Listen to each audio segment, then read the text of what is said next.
Bonjour et bienvenue dans ce vlog. Allez, ça fait un petit moment, moi personnellement, que j'ai pas fait de vidéo, même si les vidéos sur la chaîne continuent. Et je vais en profiter pour faire un petit vlog pour partager quelques informations. Alors, la première information, c'est qu'il y a une nouvelle campagne de promotion Fujifilm été 2019 qui vient de débuter. Et cette promotion-là, je vais vous la mettre à l'écran.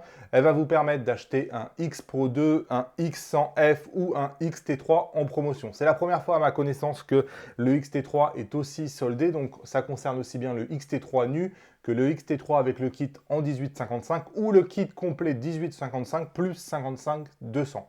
En plus de ça, on a quasiment tous les objectifs de chez Fuji qui sont soldés, aussi bien la gamme 1.4 que la gamme f2 que des zooms. Donc il y a certains objectifs qui ne sont pas soldés parce que c'est le jeu des promotions et Fujifilm essaye d'alterner un peu. Mais bon, grosso modo, on a quand même une vaste majorité de la gamme qui sont soldées. Ces promotions, on peut le voir, hein, elles se succèdent les unes après les autres. Je pense que Fujifilm est tombé dans le piège de la promotion. Et à un moment donné, à force d'être en promotion tout le temps, on ne vend que lorsqu'on est en promotion et on est obligé d'être en promotion toute l'année et on ne vend plus finalement les objectifs et les appareils photo au prix public normal.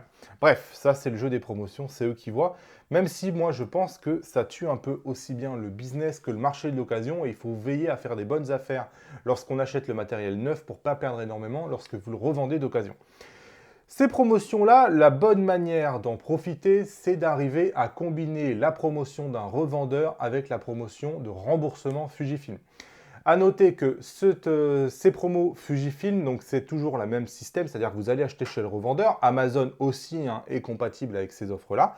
Et ensuite, lorsque vous avez acheté, vous donnez une preuve d'achat à Fujifilm qui vous rembourse une partie du prix. Donc dans un premier temps, vous payez le prix en entier.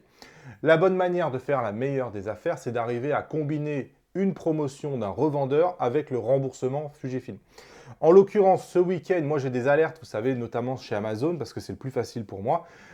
Et ce week-end, quand je me suis levé dimanche matin, j'ai vu que j'avais toutes les alertes qui avaient sonné. Amazon avait lancé une campagne de promotion pour quasiment tous les objectifs Fujifilm. Donc je l'ai partagé sur le groupe Facebook, hein, c'est l'endroit où il faut être si ce genre d'informations vous intéresse. Ça n'arrive pas tout le temps, mais quand vous arrivez à combiner une belle promotion faite chez un revendeur et une belle promotion faite chez Fuji, c'est vraiment là où vous allez faire les bonnes affaires. Allez, la seconde information, c'est pour répondre à quelques mails qui me disent « Damien, tu es un peu moins présent, les vidéos sont un peu moins régulières. » C'est vrai que jusqu'à maintenant, j'assurais une vidéo le mardi et une vidéo le vendredi. Et dernièrement, c'est un peu plus aléatoire. Bon, la semaine dernière, il y a quand même eu 3 vidéos, mais elles sont sorties en même temps parce que c'est tombé comme ça et j'avais pas prévu que le Lightroom sortirait justement au même moment où je sortais déjà 2 vidéos. Mais bon, ça a fait 3 vidéos, mais il n'y en a pas eu vendredi en effet. Et donc, il y a certaines personnes qui ont noté ça et qui m'ont demandé des explications. Donc, j'ai pas moins d'engagement qu'avant chez Fuji. C'est à peu près toujours pareil, seulement j'ai passé les derniers mois à préparer une formation Photoshop que je suis actuellement en train de présenter à pas mal de gens. Et donc, la construction de cette formation-là a fait qu'effectivement, j'ai fait moins de vidéos et je fais attention de ne pas publier trop de vidéos sur la chaîne et ensuite d'avoir moins de contenu à vous proposer. Vraiment, j'ai toujours essayé d'être régulier sur la chaîne et de ne pas avoir de période où il n'y avait pas de vidéo. Donc, je préfère sortir un peu moins de vidéos, quitte à tomber à une vidéo par semaine, mais vraiment avoir des vidéos tout le temps, sans avoir des périodes où pendant 2 mois, il n'y a pas de vidéo. Là, par exemple, je crois que je n'ai pas tourné de vidéo. Ça va faire un bon mois et demi. Et malgré tout, vous n'avez pas vu la différence sur la chaîne. Donc c'est quelque chose que j'essaye vraiment en termes d'organisation de continuer. Là par exemple, je crois que je pourrais ne pas tourner de vidéos. Il y a des vidéos jusqu'au mois de juillet qui sont prévues sur la chaîne sans que je fasse rien.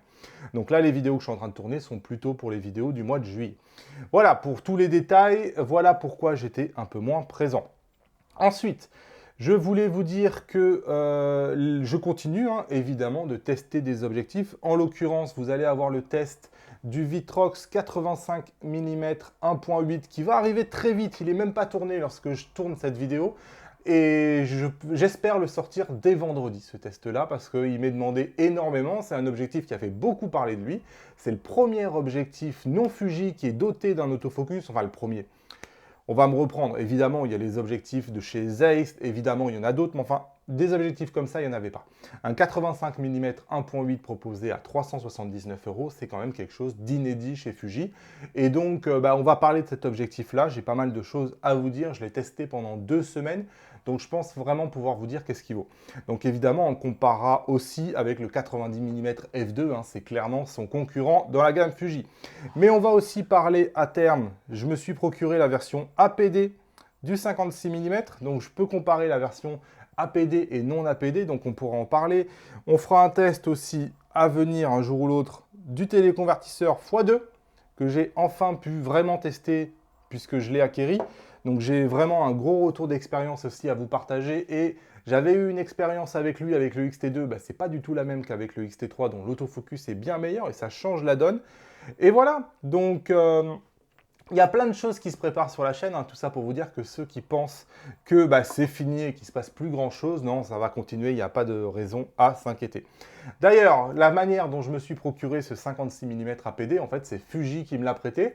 J'ai pu rencontrer, ça y est, Fujifilm France pour une rencontre officielle à Paris, dans laquelle on s'est tout simplement présenté, hein, c'était une prise de connaissance. Alors, j'ai toujours pas d'intention de devenir ambassadeur de la marque, d'ailleurs, ils ne me l'ont pas proposé, hein, on ne va pas se cacher. Voilà, j'ai pu découvrir un peu la Fujifilm France de l'intérieur, j'ai pu voir un peu comment il fonctionnait. Malheureusement, ça ne va pas me donner grand-chose, accès à grand-chose, hein, je n'aurai pas d'exclusivité parce qu'ils ne les ont même pas. C'est-à-dire que quand bien même ils voudraient me prêter un matériel avant qu'ils sortent, ils ne les ont pas. Eux-mêmes, ils les reçoivent quasiment en même temps que les revendeurs et donc ils n'ont pas spécialement de copies.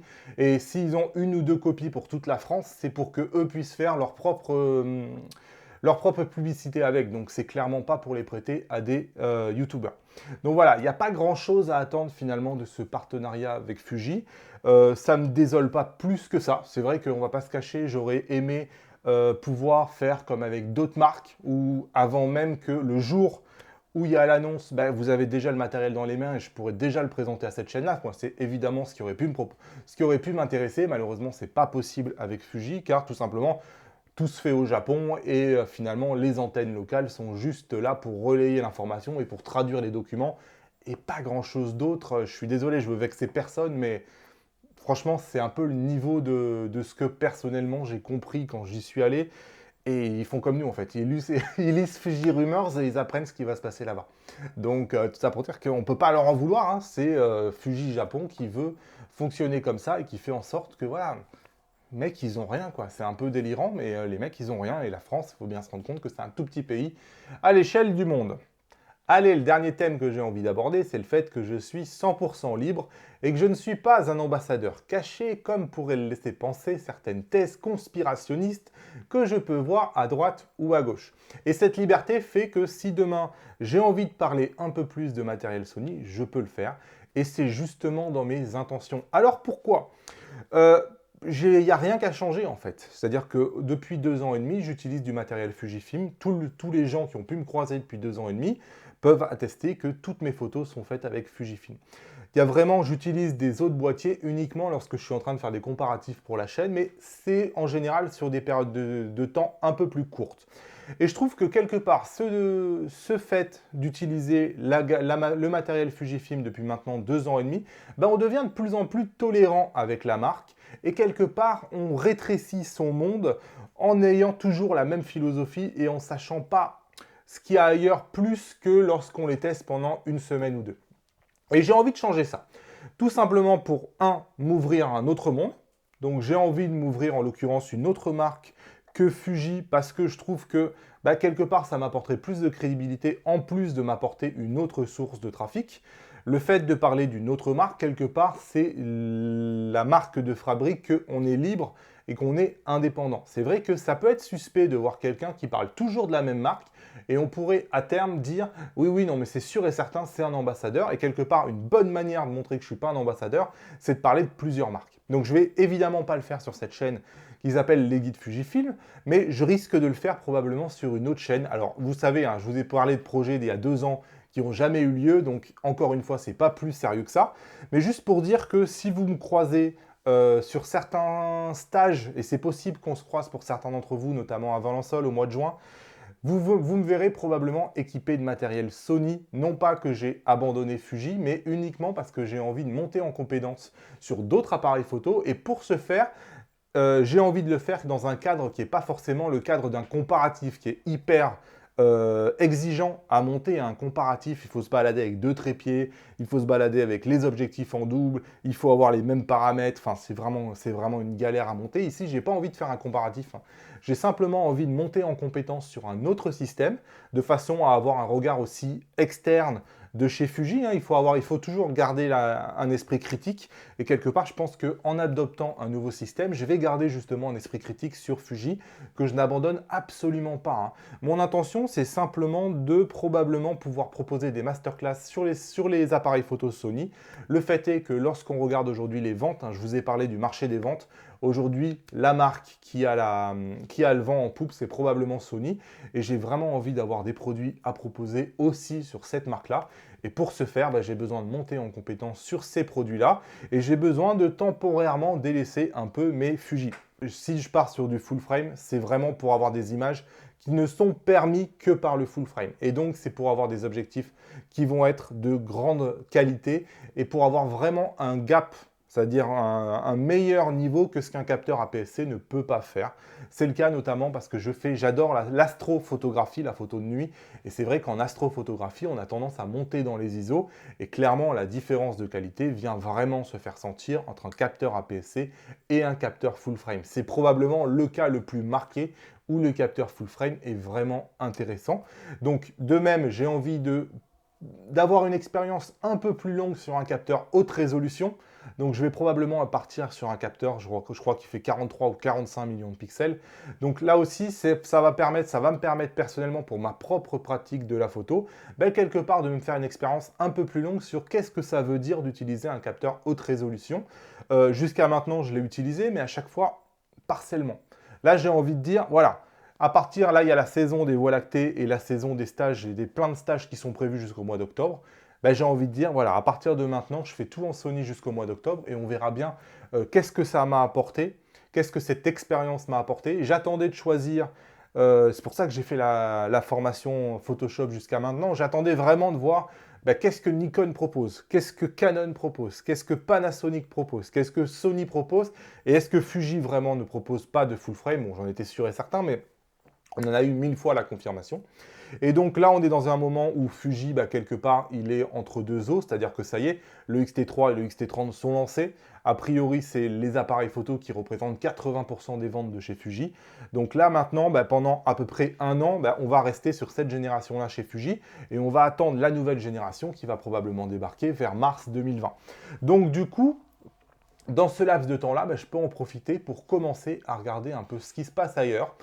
Et c'est pour ça que si vous me croisez pendant cette période-là, je ne serai probablement pas équipé de Fuji, non pas que je l'ai abandonné, mais juste parce que je suis en train de monter en compétence sur un autre système. Voilà, je préférais le dire honnêtement, plutôt que avant de voir un message à droite ou à gauche sur un forum. Ah, j'ai croisé Damien, sachez qu'il fait ça. Voilà, comme ça, les choses sont claires, je ne vais pas me cacher. J'ai toujours fait tout vraiment en toute transparence. Et encore une fois, ça va être le cas sur cette chaîne. Voilà, donc je vous dis à vendredi pour le test du Viltrox 85 mm 1.8.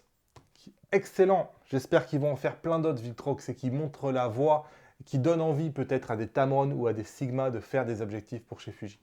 Allez, merci d'avoir écouté cette vidéo et je vous retrouve vendredi pour le test du Viltrox.